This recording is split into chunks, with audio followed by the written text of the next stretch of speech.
Hello friends, स्वागत करती हूँ आप सभी का सितंबर शिल्पी की होम साइंस क्लासेस में। फ्रेंड्स, आपको मुझे इन्फॉर्मेशन देनी है कि आपकी रोज़ सुबह 8 बजे, ठीक है, आपकी नेट जीआरएफ की क्या होगी, लाइव क्लास होगी। तो रोज़ सुबह लिख लीजिए, रोज़ सुबह 8 बजे आपकी नेट जीआरएफ की क्लास होगी। मैंने हर एक क्लास को पर्टिकुलर टाइम टेबल में बांट दिया है, ठीक है। आपकी सारी क्लास होंगी, ठीक है, टीजीटी की, पीजीटी की, नेट की, ठीक है, और एनसीईआरटी की बुक भी पढ़ाई जाएगी। तो सबको मैंने बांट दिया है। मॉर्निंग में स्टार्ट होगी क्लास आपकी नेट जीआरएफ से। तो मॉर्निंग में आपकी 8 बजे नेट जीआरएफ की क्लास होगी, ठीक है। इस टाइम पे आप आके अपनी क्लास अटेंड कर लेंगे जो स्टूडेंट नेट जीआरएफ की तैयारी कर रहे हैं, ठीक है, मॉर्निंग में 8 बजे। और बाय चांस आपने चैनल को सब्सक्राइब कर लीजिएगा तो आपको नोटिफिकेशन तो मिल जाएगी, ठीक है। बाय चांस आपको नोटिफिकेशन नहीं मिलती मेरी लाइव क्लास की तो 8 बजे आके मेरे चैनल पे विज़िट कर लीजिएगा, आपको लाइव क्लास मिल जाएगी। बहुत सारे लोग कहते हैं कि मुझे लाइव क्लास नहीं मिली, तो उनके लिए या तो आपने चैनल को सब्सक्राइब नहीं किया होगा या आपने बेल आइकन प्रेस नहीं किया होगा, इसीलिए आपको मेरी लाइव क्लास नहीं मिल रही होगी, ठीक है। दूसरी बात, आपकी फिर 4 बजे, ये टाइम टेबल लिख लीजिए सभी बच्चों के लिए, 4 बजे आपकी फिर होगी क्लास टीजीटी की, ठीक है। तो टीजीटी की होम साइंस की क्लास आपकी लाइव 4 बजे होगी। फिर 7 बजे आपकी शाम को पीजीटी की क्लास होगी, पीजीटी की क्लास होगी, ठीक है। और रात 10 बजे आपकी 11th और 12th की, 11th और 12th की एनसीईआरटी की बुक पढ़ाई जाएगी, ठीक है। इसमें आपको कुछ मैं आपको जो आपकी जितना भी चैप्टर उसकी सारी समरी बताऊंगी आपको, ठीक है। चैप्टर की जो इम्पोर्टेंट पॉइंट है और समरी है वो बताई जाएगी, ठीक है, क्योंकि ये आपके पेपर की दृष्टि से इम्पोर्टेंट है, तो ठीक है। और साथ ही आपकी मंडे से लेकर फ्राइडे तक क्या चलेगी, क्लास चलेगी। और सैटरडे संडे को आपके जो पर्टिकुलर टाइम है हर एक कोर्स का, नेट जीआरएफ का, टीजीटी पीजीटी का पर्टिकुलर एक टाइम मैंने बांट दिया टाइम टेबल के अकॉर्डिंग, ठीक है। तो इसी के अकॉर्डिंग क्लास चलेंगी और उसी में ही आपकी एमसीक्यू कराए जाएंगे, ठीक है। सैटरडे संडे एमसीक्यू होंगे, ये लिख लीजिए। पूरा ये टाइम टेबल है आपका क्लास का, इसी के अकॉर्डिंग आप क्लासेस चलेंगी, ठीक है।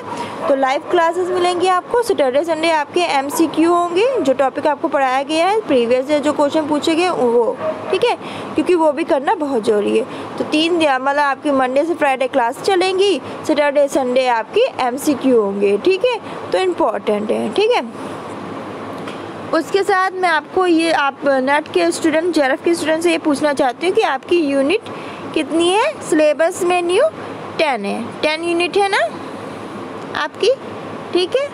तो इन 10 यूनिट में, ठीक है, मैं इन 10 यूनिट में आप बताइए, तो मैं यूनिट 1 से स्टार्ट करूँ लाइन वाइज, या जो आपकी यूनिट 6 चल रही है फर्नीचर या साग सज्जा वाली, यूनिट 6 चल रही है ना फर्नीचर व साग सज्जा में, मैं दीवार की सज्जा के विभिन्न प्रकार पढ़ा रही थी, जिसमें मैंने चूना और पेंट पढ़ा दिया था। अब पेंट के जो प्रकार है, ठीक है, वो पढ़ा रही थी, तो उसको कंटिन्यू करूँ, ठीक है, या मैं आपकी यूनिट 1 से स्टार्ट करूँ। तो ये आप मुझे कमेंट बॉक्स में बताएं कि कैसे तैयारी करनी है। सीरियल वाइज स्टार्ट करूँ, यूनिट 1 से स्टार्ट करूँ, ठीक है, या आपकी यूनिट जो 6 चल रही है वही पहले कंप्लीट करा दूँ। तो जैसा भी लगे आप मुझे बताइएगा कमेंट बॉक्स में, ठीक है। साथ ही अगर आप नेट जीआरएफ की तैयारी करें तो स्टूडेंट मैं बता दूँ, आपको बहुत एक सुनहरा, बहुत अच्छा एक मौका मिला है अपनी तैयारी को अच्छी तरह से करने का। आप हमेशा परेशान रहते हो कि मेरा 1-2 नंबर से जीआरएफ रुक गया, या कुछ बच्चे रहते कि नेट रुक गया। तो आपके लिए समय है, ये बहुत अच्छा समय है, इस समय का यूज़ करें, ठीक है, इस मौके का फ़ायदा उठाएं, ठीक है। जो आप जान रहे हो क्या देश में समस्या चल रही है, उसके अकॉर्डिंग आपका जो पेपर है वो लेट हो रहा है, ठीक है। तो तो आप अपनी स्टडी को थोड़ा टाइम दीजिए, ये ना सोचिए जब मेरा एग्ज़ाम की डेट निकल आएगी तब पढ़ लेंगे। देखिए नेट का पेपर और JRF का पेपर क्रैक करना आसान नहीं होता है, ठीक है। तो इसको करने के लिए कड़ी मेहनत करनी पड़ती है।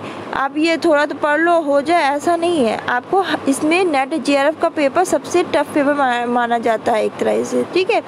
और इसमें हर चीज़ की आपको क्या होनी चाहिए, डीप नॉलेज होनी चाहिए। ऊपर ऊपर का पढ़ लिया तो नहीं, डीप नॉलेज जब तक नहीं होगी तब तक आपके लिए पेपर क्रैक करना बहुत मुश्किल हो जाएगा। और पेपर का लेवल तो आप जानते हो ना कितना कठिन होता जा रहा है, दिन ब दिन पेपर का लेवल बढ़ रहा है।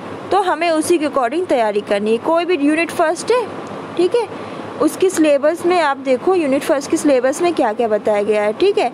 उसका हर एक चीज़ जहाँ भी आपको मिल रही है सर्च करो, ढूंढो, नोट्स बनाओ, अपने जितनी भी स्टडी कर सकते हो करो, पहले जितना भी हो सके। आपके पास बहुत टाइम है, अभी डेट नहीं आई है, अभी फिक्स भी नहीं है कि कब एग्ज़ाम होगा, ठीक है। तो जो टाइम मिला है उसको बर्बाद मत करो। ये मत सोचो कि टाइम जब आएगा तब करेंगे, नहीं। यूनिट आपको कुछ नहीं करना, आप अपना सिलेबस उठाओ, ठीक है। सिलेबस में यूनिट 1 उठाओ, ठीक है।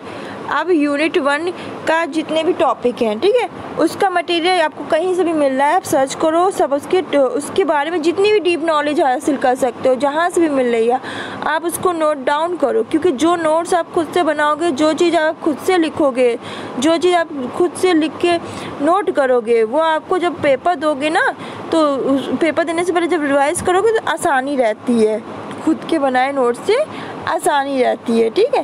तो आप उसको पढ़ोगे और आराम से पेपर दे लोगे, ठीक है। तो यूनिट 1 उठाओ, उसको पूरे अच्छी तरह कंप्लीट करो, ठीक है, अच्छी तरह से कंप्लीट करो, ठीक है। और साथ ही जब आप एक ये भी मान लो कि हर रोज़ आपको 2 प्रीवियस ईयर पेपर सॉल्व करने हैं, ठीक है। हर रोज़ आप सोचो पहले प्रीवियस ईयर पेपर आप सॉल्व करो, ठीक है। आप अपनी यूनिट की तैयारी कर रहे हो, साथ में प्रीवियस ईयर पेपर सॉल्व करो। प्रीवियस ईयर पेपर से क्या होता है कि आपको अंदाज़ा लगता है कि क्वेश्चन किस टाइप के बनते हैं, कहाँ से उठाए जाते हैं, ठीक है। अब आप थोड़ा पहले आप आंसर मत देखो, अपना दिमाग लगाओ कि हम कर पा रहे हैं कि नहीं कर पा रहे, ठीक है। प्रीवियस ईयर पेपर अपनी पेपर की तैयारी के साथ ज़रूर रखिए, मेरी बात मानिए। अगर आप यूनिट 1 स्टार्ट करो तो यूनिट 1 भी तैयार करते रहो, साथ में आप 1 घंटा या 2 घंटा अपने प्रीवियस ईयर पेपर को 2 घंटे का टाइम दे के 2 प्रीवियस ईयर पेपर ज़रूर सॉल्व करो, ठीक है। क्वेश्चन से भी क्वेश्चन बनते हैं, कोई क्वेश्चन आप पढ़ रहे हो तो उसके ऑप्शन से भी बहुत सारी चीज़ें निकलती है, उनके बारे में भी डीप नॉलेज हासिल करो, ठीक है। तो जितना हो सकेगा प्रीवियस ईयर पेपर लगाओगे, आप उतना ही अच्छा काम कर पाओगे अपने नेट JRF का पेपर क्रैक करने में, ठीक है। क्यों, कोई भी चीज़ आप कोई भी पेपर को करोगे तो आपके अंदर एक तो कॉन्फिडेंस बढ़ता है कि हाँ मुझे ये चीज़ समझ में आने लगी, क्वेश्चन किस टाइप के बनते हैं, और आपकी नॉलेज भी आगे बढ़ती है, गेन करते हो, ठीक है। तो आप पहले तो क्या करो, प्रीवियस ईयर पेपर लगाओ, अपनी यूनिट वाइज अपने नोट्स तैयार करो, अपनी यूनिट वाइज हर चीज़ जो टॉपिक है उनके बारे में सर्च करो, ढूंढो, ठीक है। यूनिट 1 कंप्लीट करो, फिर यूनिट 2 को उठाओ, फिर 3 सीरियल वाइज पढ़ोगे। जब तक सीरियल में पढ़ोगे तो उतना ही आराम रहता है, एक तो ढूंढने में भी आराम रहता है, पढ़ने में भी आराम रहता है। यूनिट 1 कंप्लीट करो, 2, 3, 4 कंप्लीट करो, 5 कंप्लीट करो, 6, 7, 8, 9 और फिर 10। या तो आप बोले तो यूनिट 1 में कंप्लीट करा दूँ, या आपको कौन सी यूनिट में दिक्कत हो रही है, जिसका मटेरियल नहीं मिल रहा है, तो मैं वाली यूनिट से स्टार्ट करूं। तो जिस यूनिट के लिए ज़्यादा मुझे कमेंट बॉक्स में बोला जाएगा मैं वो यूनिट स्टार्ट कर दूंगी, ठीक है। वही यूनिट मैं स्टार्ट कर दूंगी जिस यूनिट को आप लोग नहीं ढूंढ पा रहे हो, आपको नहीं मिल रहा या समझ में नहीं आ रही। तो कमेंट बॉक्स में जरूर बताइएगा कि कौन सी यूनिट में आपको प्रॉब्लम आ रही है, ठीक है। तो आपकी अब नेट JRF की लाइव क्लास चलेगी रोज़ सुबह 8 बजे, ठीक है। और आप लोग के कमेंट पे ही निर्भर करेगा कि मेरा क्या टॉपिक रहेगा, ठीक है। तो कमेंट करके जरूर बताइएगा कि आपको यूनिट वाइज में तैयारी कराऊं, या जौन सी यूनिट आपको नहीं मिल रही है, नहीं समझ में आ रही, तो वो यूनिट आप बता दें। जिस यूनिट के लिए सबसे ज़्यादा मुझे बोला जाएगा वो मैं स्टार्ट कर दूँगी। या आपकी यूनिट 6 जो चल रही है फर्नीचर या साग सज्जा वाली, उसमें मैंने दीवार की साग सज्जा पहुंच गई हूँ पढ़ाने, आधा हो चुका, आधा बाकी है, या तो मैं उसे पहले कंप्लीट कराऊँ यूनिट 6 को।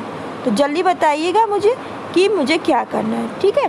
तो आज के लिए बस इतना ही, मिलते हैं आपके साथ नेक्स्ट वीडियो में। तब तक अपना ख्याल रखिएगा, खुश रहिएगा। धन्यवाद।